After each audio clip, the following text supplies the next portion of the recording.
One day in 2010, a farmer called John was foraging for berries with his two sons in the backyard of their family home in Oskaloosa, Iowa. As they scoured the land for fruit, John noticed something sticking out of the mud in a dried-up creek bed. Down on his hands and knees, John took a good look at this new discovery. It was big, that was for sure, but to begin with, he wasn't entirely sure what he was looking at. And then he started to notice patterns. This wasn't just some rock jutting out of the mud, it was something else entirely. As John and his son started to dig out their discovery, they surely didn't know that they were putting into motion a chain of events that would reveal what life in Iowa was like some 12,000 years ago. And it was all thanks to John noticing the object and announcing, "Boys, that's a bone. That's a really big bone." John had spotted a telltale marrow line on the object. Indeed, it turned out that it was a leg bone from an ancient animal. And it was surely a big animal, because the knee joint was around the same size as a soccer ball. But there was even more to come. John kept his discovery relatively quiet. It was on his land after all. So for the next 2 years he dug on alone, uncovering even more bones in the creek. It was then that he decided to call in some experts to help with the excavation and figure out what was going on.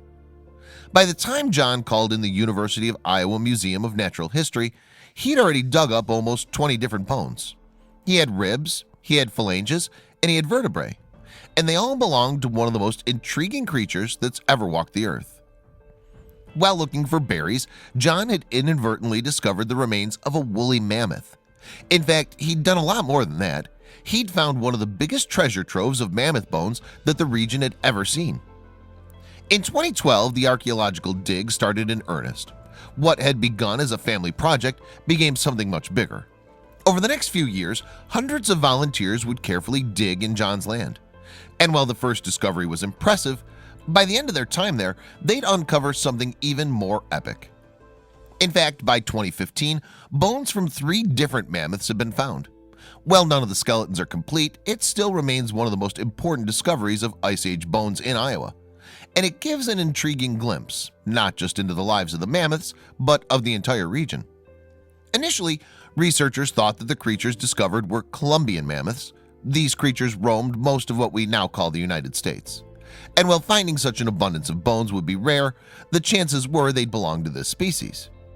But examination of the teeth of the mammoths that have been found revealed that, in fact, these remains belong to the smaller and much rarer in Iowa woolly mammoth. This makes the find even more interesting, because the stomping grounds of the 2 species of mammoths seems to have rarely coincided.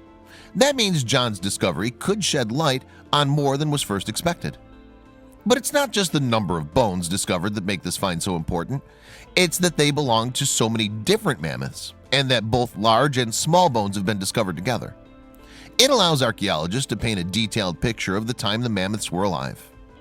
There are bite marks in some of the bones as well, and because of the proximity of the different bones in the find, it seems that they haven't been moved around too much. The mammoths appear to have died and decayed on the ground before sinking to their resting place in the creek bank. But there's more to the bite marks than just that. They could give a glimpse into the other animals that lived around the time of the mammoth's death. And it's not just the remains of these Ice Age beasts that the paleontologists are interested in either. They're also performing research on soil and plant samples that have been found in the trenches that the volunteers have dug up on John's land.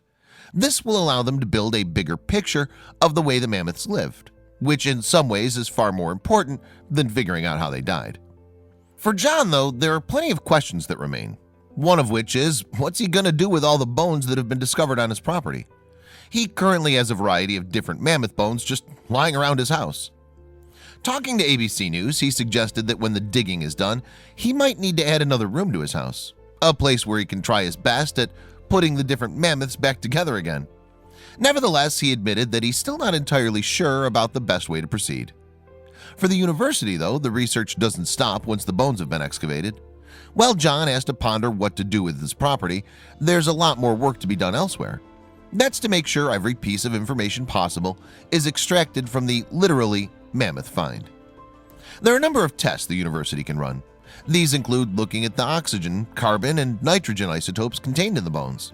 This will uncover a wealth of information, from what temperature the water the mammoths drank was to a good estimate of when they died. It's strange to think how such a chance find can give scientists a glimpse into the distant past. But thanks to John's berry picking, the University of Iowa is now in possession of a piece of history. And once that's going to reveal even more about how the world was thousands of years ago.